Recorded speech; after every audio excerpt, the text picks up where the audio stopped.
A leadless pacemaker is something that we've been looking for a number of years. Dr. Brian Jaffe, a cardiologist here at Munson Medical Center, is talking about this device, a leadless pacemaker.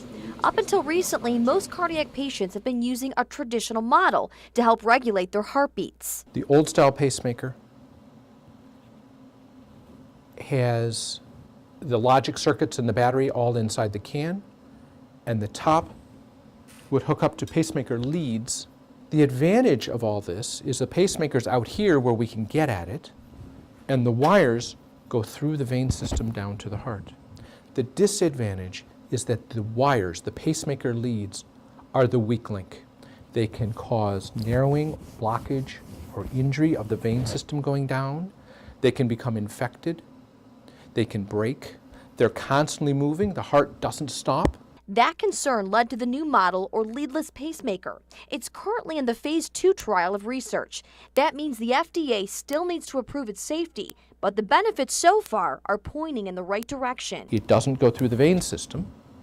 And so if the patient is a dialysis patient who needs those veins for dialysis, has had obstructions, occlusions, blockages, or surgeries in the past, or is at increased infection rate, risk, or is very thin and it's hard to get pacemakers in here, or has something wrong with their chest wall and so they can't, for many different reasons, a leadless pacemaker is going to be the cat's pajamas. It's going to be a really great alternative.